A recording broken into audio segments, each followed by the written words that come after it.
Welcome back to the channel, ladies and gentlemen. Prepare yourself for one of the most frustrating, yet ultimately redeeming cases we've seen out of Harris County, Texas, in a long time. Today, we are looking at the case of Mr. Westbrook. On paper, this looks like a straightforward and honestly quite ugly case of family violence. You're going to hear allegations of a son breaking into his mother's home, demanding oxycodone, and allegedly striking her across the face. If you just read the police report, you'd think, throw the book at him, but hold your judgment, because what starts as a standard criminal arraignment takes a massive, heartbreaking turn when the actual reason the police were called comes to light. This is a perfect example of how the justice system often criminalizes mental health crises rather than treating them. Watch closely how the judge initially comes in hot, laying down the law, but completely shifts gears when he realizes the police may have failed this family. It's a roller coaster of emotion, legal technicalities, and a rare moment of humanity from the bench. Let's get into the docket. Good morning, Mr. Westbrook. Mr. Westbrook, you're charged with assault of a family member. You're facing up to a year in jail and/or a $4,000 fine. We are going to do probable cause. You have the right to remain silent. Anything you say can or will be used against you. You have the right to have an attorney present. If you cannot afford one will be appointed to you, sir. Yes, Judge. On November 10th, 2024, the officer was dispatched to a residence in Harris County, Texas. The officer made contact with the complainant. The complainant stated the defendant, the complainant's son, and the defendant's friend had broken a window to get inside the night before. The complainant stated that she woke the defendant up and told him his friend had to leave. The complainant stated that she questioned the defendant about her missing prescribed oxycodone, and the defendant became irate, and the defendant struck the complainant with an open left palm across the right side of her face, causing pain. The defendant began to destroy the residence, grabbed a kitchen knife, placed it to his own throat, and fled as the complainant was on the phone with dispatch. Okay, let's pause right there. If everything the prosecutor just read is true, Mr. Westbrook is in serious trouble. We have a trifecta of bad facts here. Forced entry by breaking a window, a dispute over controlled substances, specifically oxycodone, and physical violence against a biological parent. In Texas, assault of a family member is a Class A misdemeanor, punishable by up to a year in jail, but the context here is what makes it dangerous. The mention of the knife to his own throat is a massive red flag. It suggests this isn't just a criminal act of aggression, but a mental health spiraling. However, notice how the probable cause reading focuses on the violence, the slap, the window. The legal system is designed to punish the act, not necessarily solve the why behind it. At this specific moment, the court sees him as a danger to the community, and frankly, based on that reading alone, you can't blame them. All right. Mr. Westbrook, I'm going to find that there's probable cause to go forward with your case. I'm sending you now for a drug test. I want to know what, if anything, is in your system. You're not to use alcohol, illegal drugs, unprescribed controlled medication. If I find that you're using, I will put you in custody. If you have a problem with drugs or alcohol, Mr. Westbrook, you better tackle it, because if you don't, I'm going to do it for you. And I promise you're not going to like the way that I do it. Do you understand? Yes, Your Honor.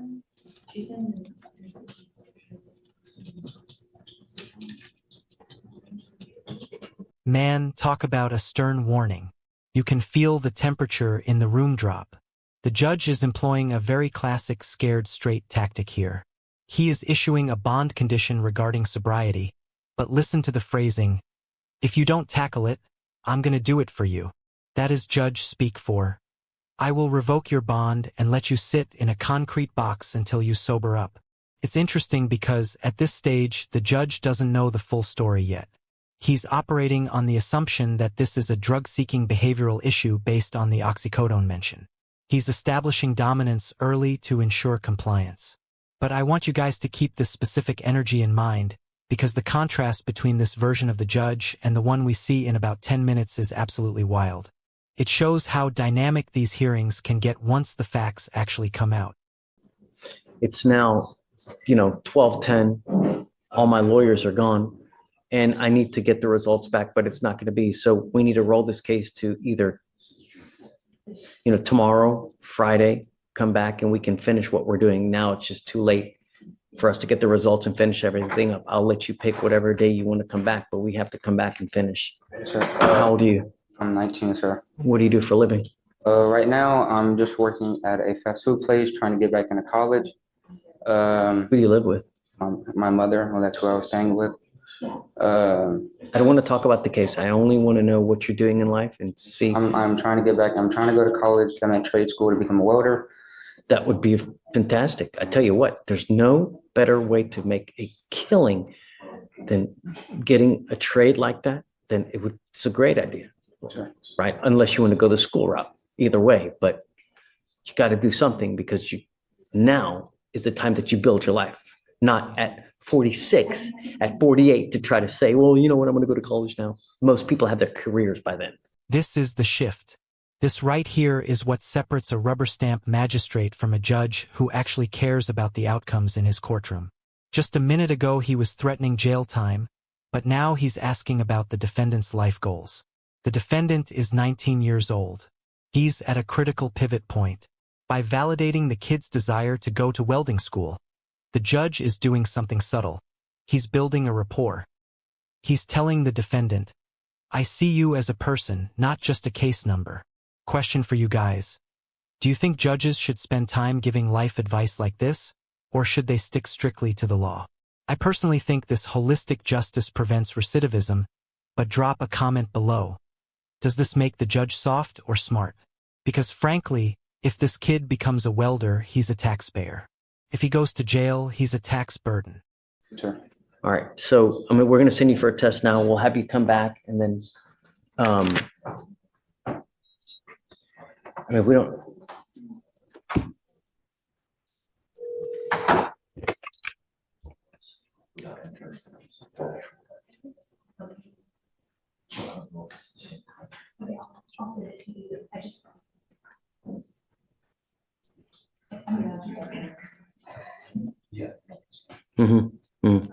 Yeah. Yeah.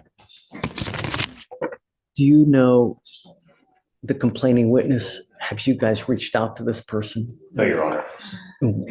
What is the relation? Relationship, the defendant's her son.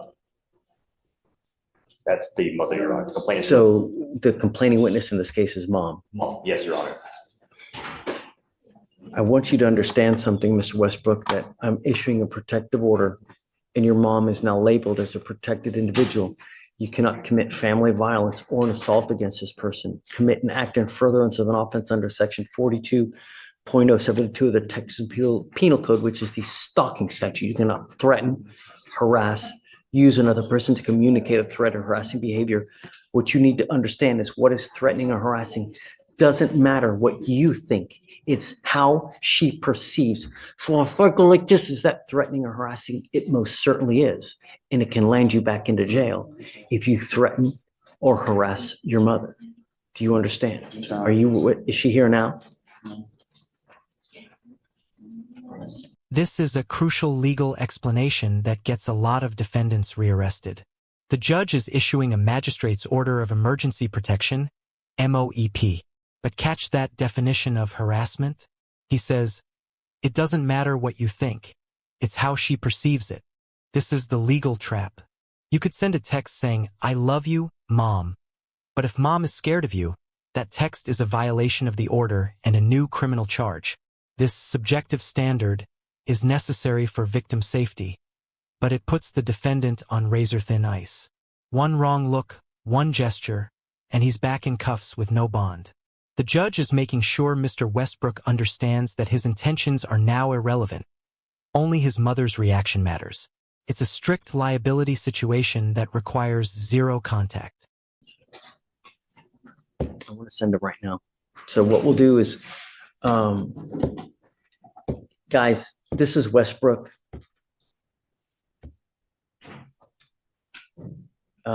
We've got Mom as a CW. Yeah, or I guess let me give you the cost number. You're right. I'm sorry.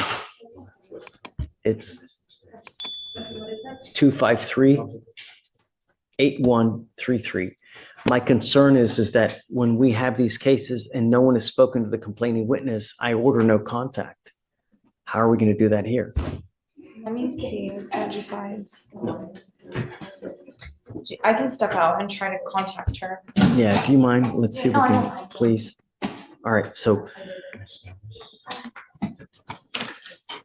let me impart to you one more thing, Mr. Westbrook. You got out of jail because we gave you a free bond. When we revoke bonds, we normally set them in around 5, maybe 10,000, maybe 15, depending on what happened. If you don't have anyone to pony up that kind of money, you will be stuck in custody until these cases are over with. So when you're out there in the free world, think before you act, think before you speak, because it may be very well. Do you understand me? Your Honor. Okay. What did you want to say? I don't want to talk about the case. I'm not. I was requesting, is it okay if I check myself into the mental hospital? It's not involved the case, but that's where I was supposed to go. My mother had called my shrink, and she told my mother to call the police to take me to the Cypress Creek Hospital. And they told me they were taking me there. How did you get here today? Your mom didn't take you? How'd you get here? My friend took me. And there is the twist we were waiting for. Did you catch that? The police report said he fled the scene. But the defendant is saying, "No, I was waiting for a ride to the mental hospital." This changes the entire narrative. He wasn't running from the law, he was trying to access healthcare. His mother called his shrink, the shrink said call the police for transport, and instead of an ambulance ride, he got a mugshot. This is the tragedy of the American justice system in a nutshell. We ask police officers to be social workers, psychologists, and medics, and when they revert to their primary training, law enforcement, people in crisis end up with criminal records instead of treatment plans. If this kid is telling the truth, he didn't need a judge. He needed a doctor. Let's see if the prosecutor can verify this story. And because I was going to sign myself into the mental hospital, I Someone now, please. called up here and they told me, well, that you shouldn't do. Let's do this. Let's do this because I don't want you to say too much, because you never know what you're going to say that's going to end up hurting you. I do, above all else, want to get a test today because I want to know what, if anything, is in your system. Yes, Your Honor. I want to do that. If you fail to go test, if you fail to, I'm going to revoke your bond. I want you to know that. I just want to know what's in your system. And no more dope. It could be very well affecting your life in more ways than you know. When you take, do you take medication prescribed by a doctor? And that's what we're working on. Okay. You got to find something if that's what they prescribe. You got to also have to understand that it may take a while to find something for you to get used to that. When you start taking these psychotropic medications, you may take one and there's a side effect that doesn't agree with you. So you move on to the next one. It may take a couple days, but you got to just wait, find the one that agrees with you, but give it time and be patient because it affects everyone in different ways. So if you find that you're agitated, that you find yourself angry, just time out, relax. It's never the end of the world. Anything can always be resolved with time, love, care. So just take that. Yes, Your Honor. I'm going to appoint your lawyer. I'm going to see if we can get you one here real quick. Okay.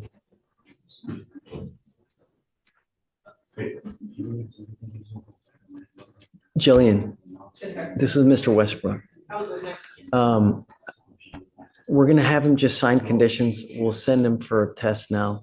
They're reaching out to mom. Mom's a complaining witness. He's thinking about checking into a hospital. If you feel that that's something that you like to do, great. That's a good thing. Just want to get help. It's anytime you try to help yourself like that, that's great. And I'm proud of you for doing it because not many people realize that, hey, I may need this kind of help. And we're support you. Anything you need, we're there to help. I can't give you a ride, but do you have a ride here now? Yes, sir. Okay.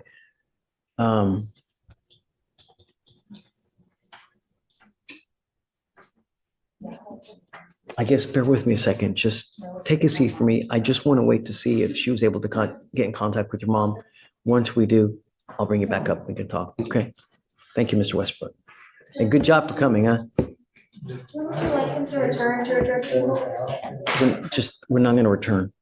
we'll send him off another day or two. Yeah. Jillian, you ready? Okay, tell me. So I just spoke to the complaining. You got a hold of her. Yes, I got a hold Yay. of her. She's his mother. She was extremely distraught on the phone. She said that the defendant is mentally disabled. He has a lot of conditions, and he has these episodes. I didn't get quite a great understanding of what episodes is, but she had called his therapist or his psychiatrist, and the shrink instructed the complaining witness to get him transported to Cypress Creek Hospital Okay. because he was making harm, like threats of harm to himself. And so this complainant called the police in order to try to get their help in transporting him to the hospital because she couldn't get a handle of it. This is absolutely infuriating and heartbreaking at the same time. The prosecutor, to her credit, did the legwork here. She called the mom. The mom confirms everything. She called for help.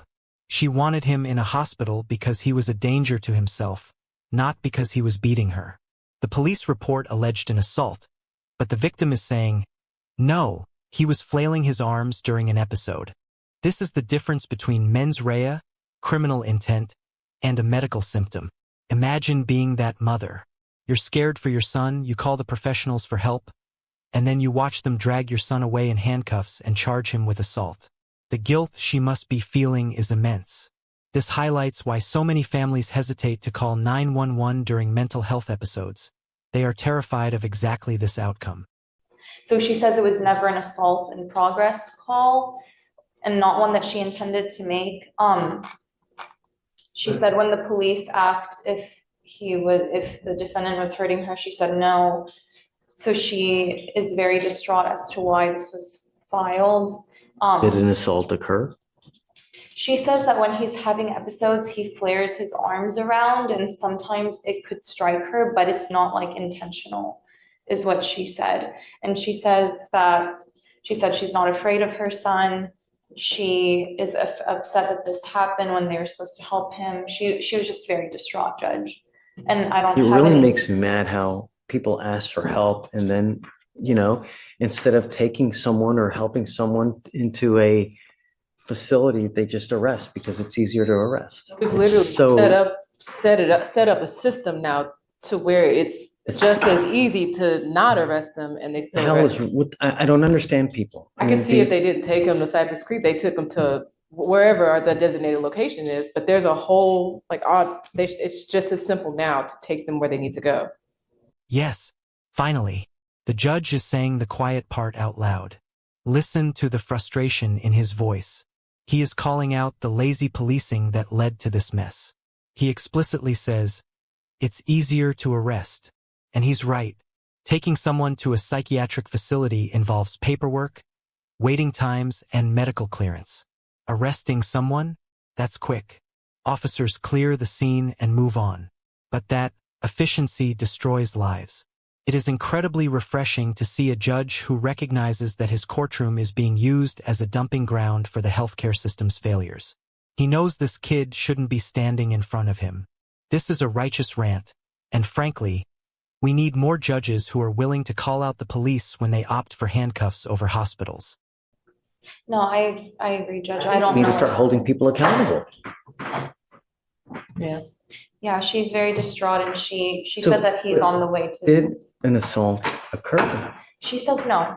She said no assault occurred. Is there evidence that an assault occurred? Judge, this was just. Right, because we know a lot of people recant, but do you have any evidence that one occurred? I don't have anything right now, Judge. It was only filed 3 days ago. It wasn't even set for arraignment until, it was set, yeah. It's not even set until the 18th for arraignment, so I really don't have anything besides the offense report right now. So I can't look at body cam and see if she made any statements on scene. All I have is this writ. Will you read to me the DIMS again, I guess? You want me to read the DIMS, Judge? Yeah, or Yes. whatever you got to detail. I have the case jacket. Do it. Okay. please. On November 10th of 2024, officers were dispatched to a residence in Harris County, Texas. Upon contact with the complainant stated that the defendant, her son, and the defendant's friend had broken a window to get inside the night before. The complainant stated she woke defendant up and told him his friend had to leave. The complainant stated that she questioned the defendant about her missing prescribed oxycodone, and the defendant became irate, and the defendant struck the complainant with an open left palm across the right side of her face, causing Okay, pain. all right. So mom says that this happened? This is, yeah, according to the DIMS, but she told me something completely different on the phone. Michael, what do you think?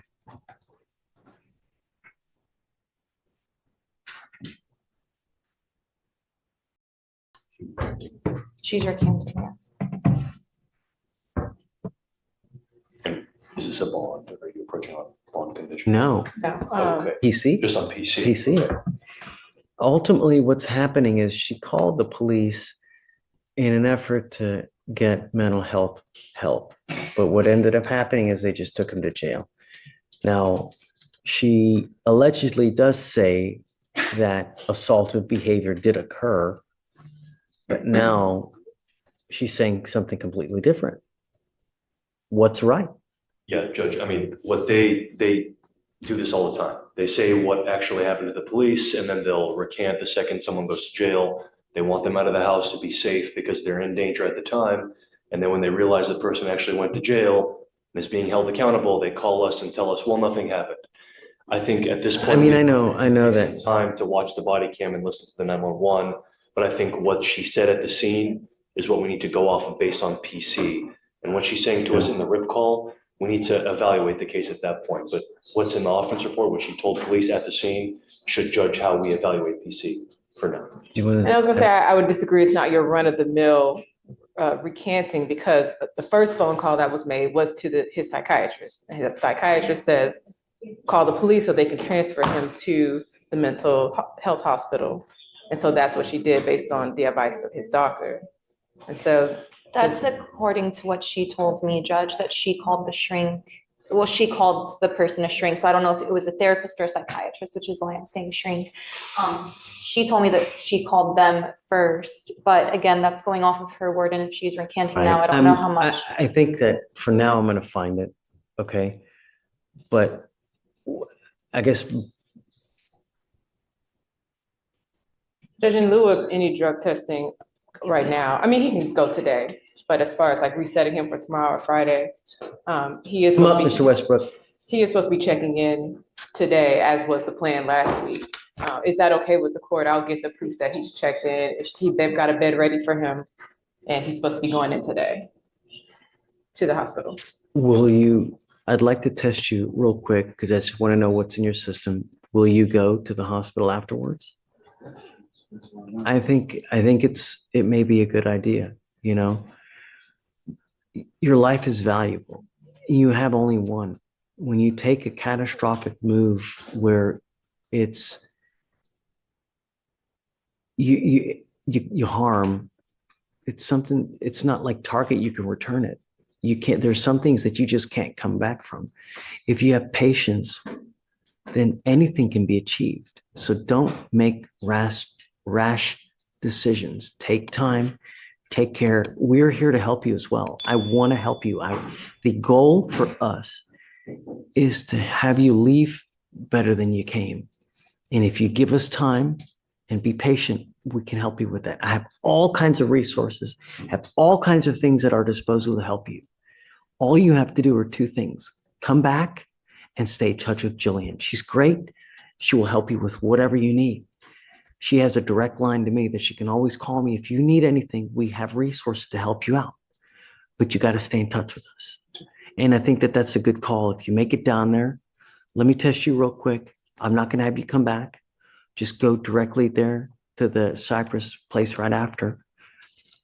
As long as we know that you're there, I'm not going to revoke your bond.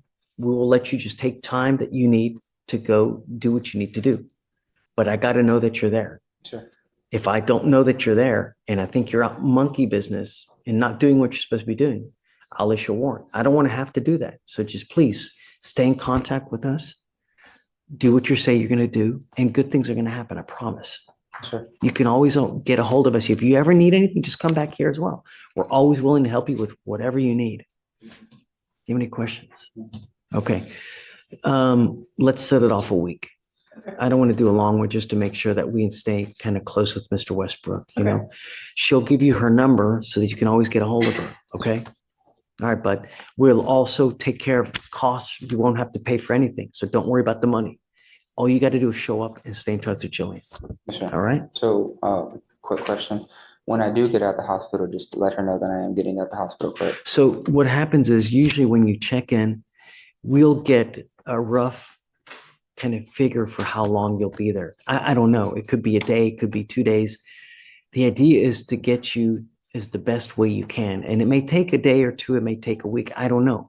But stick with it. Yes, sir. You know, take your time. Rome wasn't built in a day, as the saying goes. It takes time. And if you've got the patience, you got the love, you got the want, anything can happen, you know, here soon. And I also have resources to get you on track to help you with welding if you want it.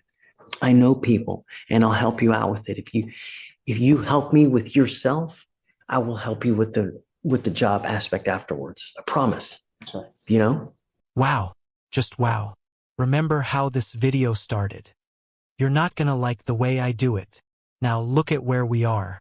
The judge isn't just dismissing the punitive side. He is actively networking for the defendant. He's offering to use his own personal connections to help this young man get into welding school. This is what restorative justice looks like. It's not just about punishment. It's about rehabilitation. The judge recognizes that if this kid gets a trade, gets on his meds, and gets a job, the community is safer than if he just got probation. It's a beautiful ending to a case that started with such ugly accusations. It restores a little bit of faith in the humanity of the bench, doesn't it? Okay? Sure. All right, Mr. Westbrook. Best of luck to you, okay? We'll see you soon. Yeah. All right. Thanks, Jillian. Good morning, Mr. Garza. Do you have a lawyer today? Order in the court. I do not. What are you doing about that? I can't afford an attorney, Your Honor. Why not? I don't make enough, Your Honor. And I'm not able to save. How many enough lawyers to- did you speak to? I've spoken to at least a minimum of 10 lawyers. And Okay. just to get a lawyer down right now, like just for a down payment is at least $1,000 down. That's beyond anything I can afford at this What do you point. do for a living? I'm a security officer for the Houston Astros, Your Honor. Okay, and how much money do you make a month? I want to say estimated around, Estimated, how much do you, I mean, you know exactly how much. okay, so I take home around 1,800 a month. And Is it every 2 weeks or every month? every month. 1,800. Mhm. What expenses do you have? I have a child support loan. I do pay rent and utilities. Yeah. How many what? Kids? Kids, just one. And do you pay child support out of your check? Or I'm sorry, Honor. I didn't hear you. pay for the child support? Does it come out of your check? Comes out of a check every week. I'm glad that you're paying child support. That's a great thing. I'm proud of you for doing it because not many do. I'll have you fill out an application. Let me take a look at it. And then if you do qualify, which I think you probably will, then I'll grant it for you. Okay. Mhm. The other thing is this, though, is that you got to understand that there's a lot of timing requirements with the DWI.